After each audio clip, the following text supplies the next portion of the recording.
মাসিমা, আপনি কেমন আছেন? বিশেষ করে এটা আপনাদের জন্য করলাম। বুকে হাত দিয়ে বলুন তো, একবারের জন্য মনে হয়েছিল যে এই মানুষটি জীবিত নন? না, ইনি জীবিত নন।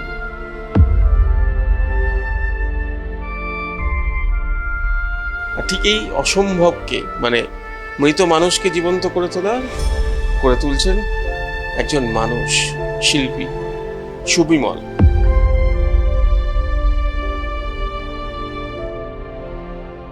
শিল্পী সুবিমল দাস, তার হাতেই আছে মৃত সঞ্জীবনী। তার স্পর্শের জাদুতেই অনেকেই ফিরে পেয়েছেন মা বাবাকে, স্বামী স্ত্রীর মতো আপনজনকে মৃত্যুর পরে। কিন্তু এরকম জীবন্ত হয় কিভাবে?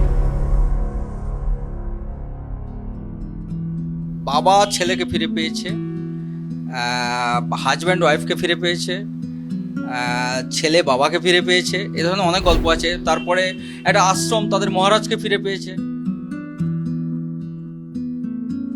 দেখুন, অনেকেই তো কেঁদেছে, সেই সমস্ত তো প্রকাশ করতে পারবো না। তো অভিব্যক্তি সেগুলো আমার মাথার মধ্যে আছে, আমার বুকের মধ্যে রয়েছে, সেগুলো প্রকাশ করা যায় না যে ওই অভিব্যক্তি কেমন ছিল ওই সময়ের জন্য।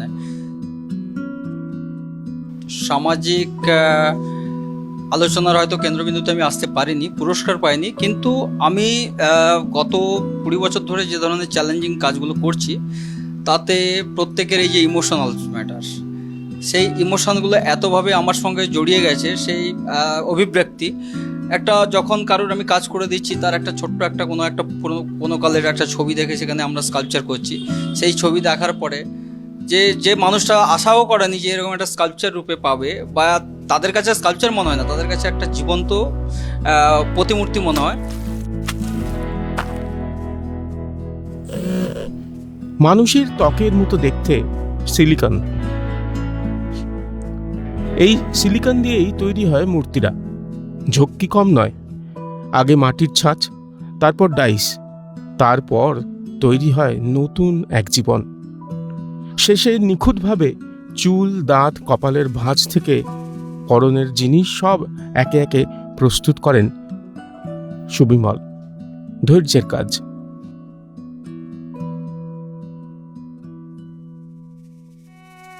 দেখুন, এটাও গড গিফটেড, হয়তো গড পাঠিয়েছেন আমাদের এই কাজ করার জন্য। আদারওয়াইজ আমি একজন মিউজিয়ামে চাকরি করতাম, সেখানে এই ধরনের কাজ করা শুরু করেছি। তারপর থেকে চ্যালেঞ্জের মুখোমুখি হয়েছি। সিলিকনটা নিয়ে আমি এক্সপেরিমেন্ট করেছি, যেখানে বাইরের লোকে আমাকে সাপোর্ট করেনি, বাইরের মানে বিদেশের কথা বলছি। সিলিকন নিয়ে আমি অনেক রিকোয়েস্ট করেছি আমাদের একটুখানি ট্রেন্ড করুন, কিন্তু সেটাও করেনি।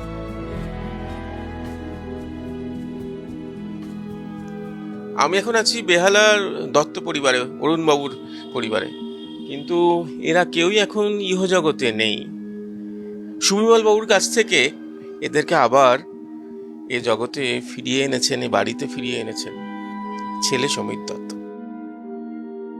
ইনি পেশায় আইনজীবী। দুর্ঘটনায় শয্যাশায়ী হয়ে যান, ডাক্তাররা আশা ছেড়ে দেন। বাবার উৎসাহে মিরাকেল, নতুন জীবন ফিরে পান। সেই বাবাকে হারিয়ে ভেঙে পড়েন। তারপর সুবিমল। আমি বাবার মূর্তিটা তৈরি করতে গিয়ে সুবিমল দাসকে আমি নতুন করে চিনেছি এইভাবেই যে আমার বাবাকে ফিরিয়ে দিয়েছেন কিন্তু উনি।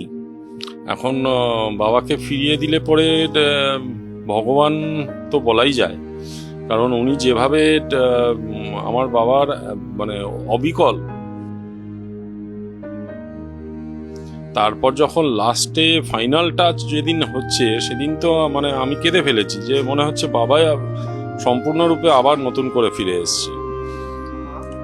মায়ের ক্ষেত্রেও তাই, মানে মায়ের ক্ষেত্রে মা 44 বছর বয়সে চলে গেছেন, আমি তখন খুব ছোট।